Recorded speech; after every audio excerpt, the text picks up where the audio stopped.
Across the UP are getting ready for school, and many of them, Mandy, will be taking the bus. That's right. I know I did all throughout my childhood, and TV6's Michael Sobek is joining us live this morning from Marquette Senior High School with some reminders on road safety when school buses are present. Now, you talked about those lights earlier, Michael, but what do the different colors mean? We're going to get into that real quick, Mandy, because not only is, as you can tell, nobody's here yet, but students are going to be flooding into these schools all across the Marquette area. Now, I actually have a Marquette Area Public Schools resource officer, Officer Zarni, joining me. You're pretty familiar with seeing those buses, seeing these students. And I got to ask the first question before we jump into some detailed specifics. Have you seen people running, specifically that big stop sign that comes out on those school buses? Absolutely, and it happens, I think, a lot more often than people think. Fortunately for me, though, I have lights on the top of my car. So people see that and they go, "Oh, I shouldn't be running that stop sign." Yes. Now, there's a lot of lights that people will see on the buses. Obviously, some things are like simple, like blinkers, but when they see that stop arm with the stop lights and the two lights, what should they do when they see that? You have to treat it just like a traffic signal. Any other time, yellow light comes up, we slow down, we stop.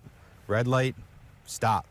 Bare minimum, you have to be at least 20 feet from that bus. Okay, now that's a big one. You mentioned 20 feet. Should drivers, especially now we're starting to transition into fall and even into winter, should that change as soon as we get into that winter? As the roads start getting more slick, snow-covered, ice-covered, takes a lot more time to get your vehicle slowed down. If it's snowing, inclement weather, rain, make sure you start that slowing down a lot sooner to make sure you're within that 20 feet. Absolutely. Of course, we don't want people running that stop sign. We don't want people speeding recklessly past school buses. But what are the repercussions if you're caught doing that? The repercussions of running a school bus is a civil infraction. Depending on where you're at in the state, can range from $100 to $500. The school buses, some are equipped with cameras. Some here, some in the throughout the state. We need and can issue that citation off of that picture on the camera. Absolutely.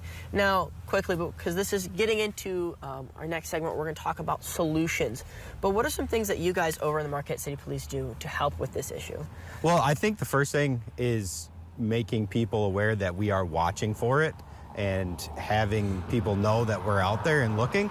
Another option we have is when we put an officer on the school bus, and then they can radio to a different officer who's either down the road, closer in the area, whatever it is, and to give out, the plate, the make, color, that kind of thing. So we're able to have, an instant resolution to that issue.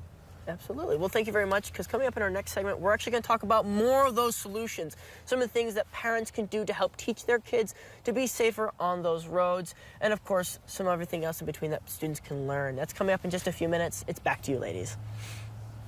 Thanks a lot, Michael. We'll check back in with you soon. That's really important information, as safety is a top priority for students and for bus drivers. And Jennifer, buses are really the only real hazard to look out for on the road today. Maybe some sun, you might need sunglasses, but it's going to be a good day. It is going to be a nice one. It's quiet out there this morning, no big hazards.